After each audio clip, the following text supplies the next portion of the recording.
Moving on to the next story that we are looking at, the RBI has put out some information that should be worrying. Buying a house in India has become even more expensive than it was. A report by the Reserve Bank of India says housing affordability has worsened in the last 4 years.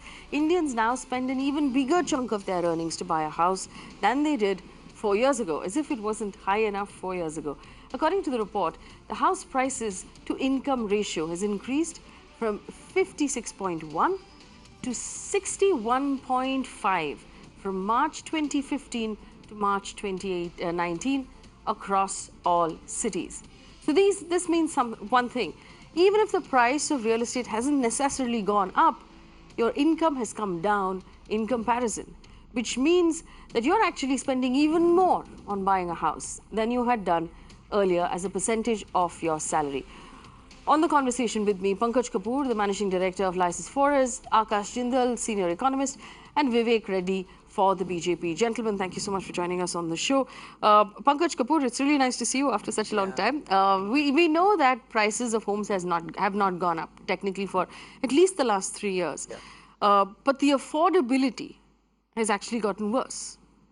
Could you tell us why? Yeah, I don't agree to the data which RBI has published, because if you look at the interest rate also have softened almost 100 basis point. So if you look at the interest adjusted affordability, that must have really improved. So if you look at last 4 years, if the prices have remained static and inflation itself was there, so and the people's income during the period certainly would have gone up around 15. People's income has not gone up, Mr. No, that is what the data is reflecting, and the reason is why I am really having contrarian point of view, because the data is not reflecting the policy changes which is happening. So if you look at 2015, most of the people who were purchasing the property were the investors who were the price inelastic.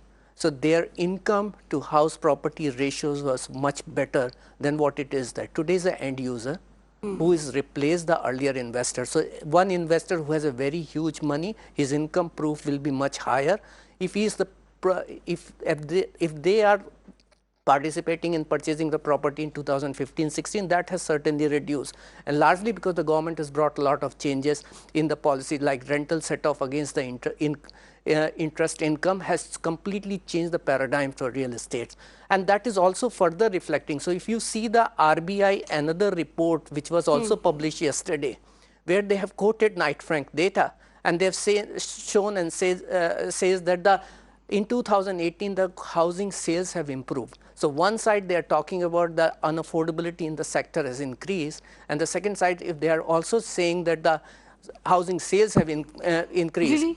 Housing sales have increased? Increased, yeah. So in fact, housing sales from which builder? So almost all the developers. So if you look at, there are new launches which is coming. So last top 60 cities data which we have been collecting, from FY 17 to 18, there was 8% growth in sales, and largely because the builders today is giving more incentives, more subventions schemes, discounts, and that is what is converting into the sales. So the overall numbers of the sales is growing. I'm not saying that the market has come out of the stress and all. What is required is 200% increase. You know, I do also know that there are certain things we say on air and there are certain things we say off air, and a lot of people off air have told me that nearly 40 to 50% of the developers in the city of Mumbai have actually sold off and shut shop because it's no longer a business that's viable to run. They've sold their land, they've sold their projects to other builders, and they've left the business. That is something, because that is another side of the story. I'm saying that because of their own struggle,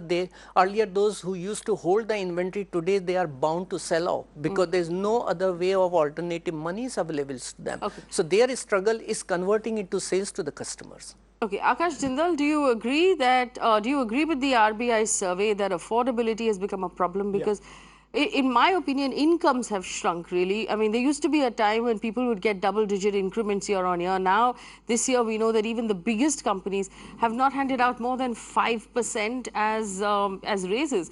The incomes haven't really beaten inflation over the last couple of years.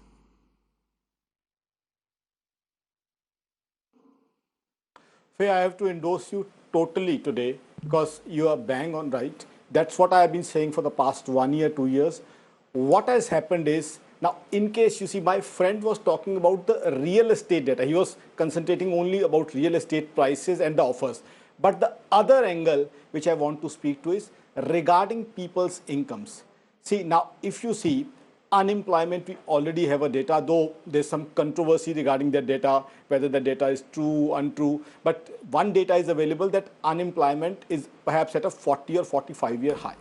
Then second thing which is there, now in the past 2 years, there have been cases where there has been nil increment, very little increment lesser than inflation, or there have been cases also where people have been retrenched. Supposedly somebody was working at a salary of 70,000 rupees.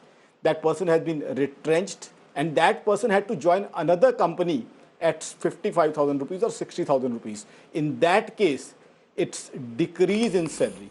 So people's income level have not been able to match up to the expenditure in the last 2 years. If you talk about the country, Delhi, Mumbai. So I think it's a period of slowdown, though as of now the reasons are global. Firstly, this US-China trade war. Now the impact is very clear.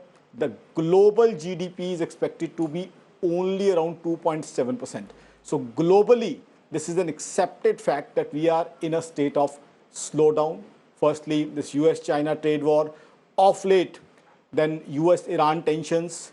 But as far as India is concerned, I'm quite confident under the new government, we are bound to grow, we are bound to progress, and the government is having a brilliant target of 5 trillion US dollar GDP in 5 years.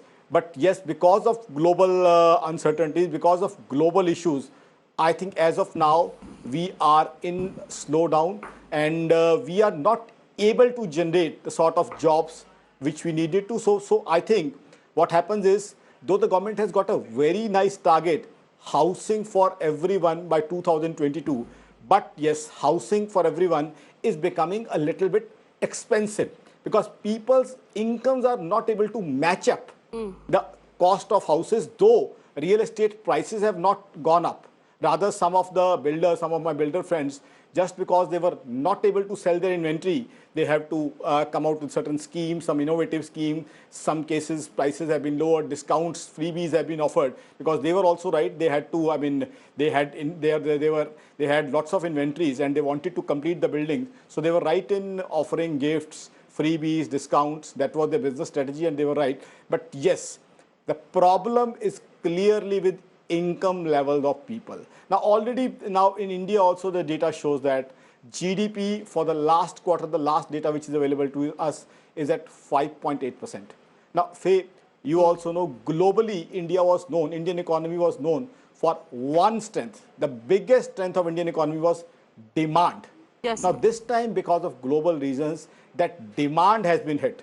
I don't remember how many stories I have done on car sales coming down, other demand coming down, though now I'm confident the government would take steps, the government is taking steps to increase the GDP, to increase demand, and now we already had a good monsoon for the past 12 days. In July, we had good monsoon, and now I expect RBI also in the coming monetary policy to infuse some liquidity into the system, and I have been requesting the government to decrease GST. Maybe there are some stimuluses going ahead. So I'm pretty sure the government would do lots of things. This is a positive government. This is a growth-oriented, welfare-oriented government. But as of now, I think there's a problem area that incomes are not able to match up. So we have to actually do a lot of hard work to reach that target. Yes, yes. It's a very nice target of Yes, Akash Jindal. Unfortunately, I have to stop you there because I want to bring in the other guests as well. Vivek Reddy is with us from the BJP. Mr. Reddy, the government keeps talking about making homes more affordable, but the RBI's data shows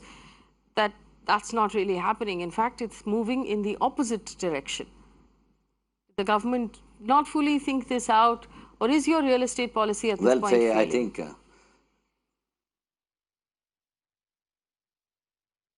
I think first of all we must realize that there has been increase in the sales of real estate as pointed out by RBI and as pointed out by the previous panelists. This is first.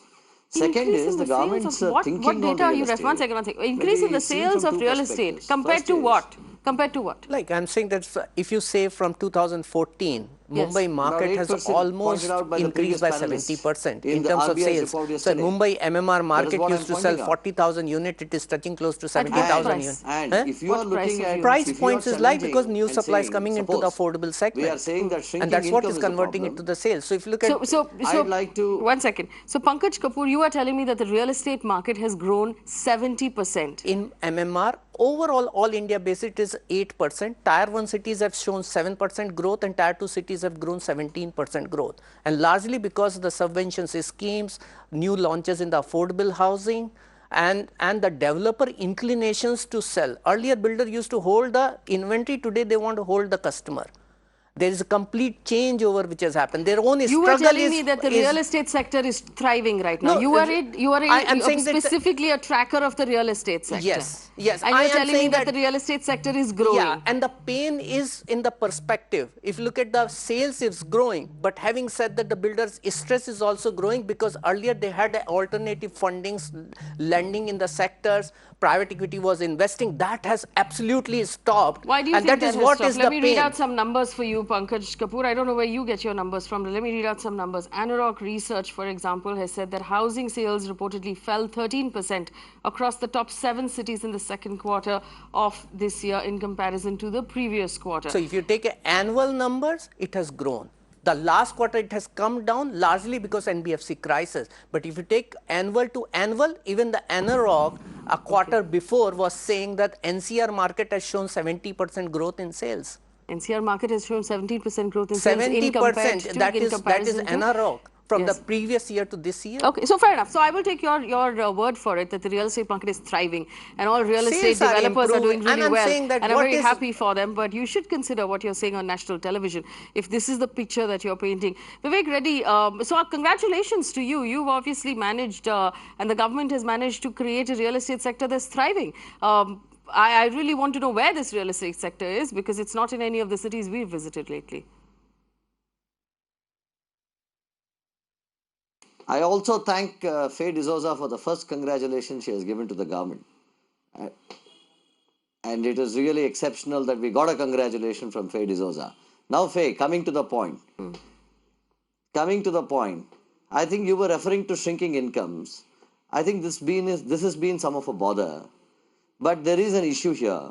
We also have to look at it from various perspectives. Another perspective is that the income tax collections, direct tax collections of the government have increased from about 78% from 6 lakh crore to 11 lakh crore, which is huge from 2014 to 2018. To say that there is a diminution of income, though there has been an increase in tax collection, I don't think that is a sort of deduction that one can arrive at.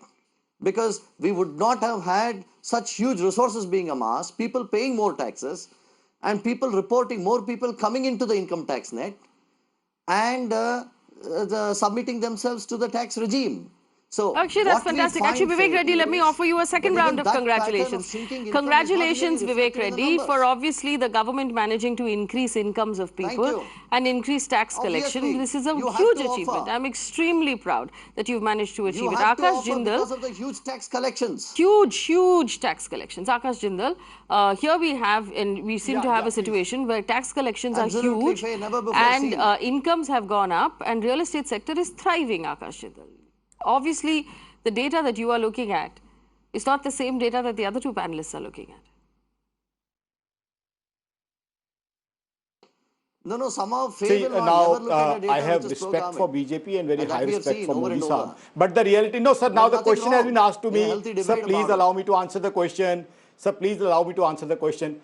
Sir, so please allow me, sir. Go ahead, sir. Now the situation is the real estate developers, we all know where they are, how they are fighting, how many of them are fighting, how there's high debt level. And as of now, let me inform you, sir, demand is really low. In the economy for anything and everything, demand is low. People are not ready to commit. People are not ready to borrow and to commit for anything because people as of now are not sure whether their jobs would remain after 6 months or 9 months, or after 6 months, whether they do have to go and hunt for a job which offers them lesser salary. So this is the reality which we have to accept. And GDP growth data also for the first quarter has come down to 5.8%. I am not saying that Indian government is responsible for that. That is because of global reasons. As far as this BJP government is concerned, I have a lot of confidence and respect for this party and government, and they are the ones who has the actual ability to take the country to 5 trillion GDP. But as of now, because of global recession, we have to accept and admit one thing, that the demand, which was India's biggest strength. So let me tell you, in the past 5 years in global forums, India has always been known for one thing, demand. That demand has now diminished. Car sales are down, demand for other things have down. So we have to at least accept this thing, that because of global reasons, because of US-China trade war, because of US-Iran issue, what has happened in the Strait of Hormuz, as of now, there's a slowdown. So we are in a period of slowdown and we have to fight that. So as of now, Yes. I don't think there are too many jobs for people. Rather, people are trying to retain their jobs. People are trying to get whatever little increments they can get. So as of now, we are not in that state of healthy and growing economy. So I think Yes. I would endorse this research. I have read this research. According to me, the research is okay, and actually now we have to find out ways how we can complete this noble and nice plan of giving homes to everybody by 2022. Remember, we have this commitment Yes. that everybody has to be given homes by 2022, and I think we need a lot of hard work and innovation to fulfill this target, sir. All right, so this is where we are right now. Just yesterday, we brought you a story about how auto companies, 7 out of the top 10 auto companies in this country have cut production of cars by 20 to 25% this quarter because nobody's buying cars and they're piling up at dealerships and dealerships are shutting down.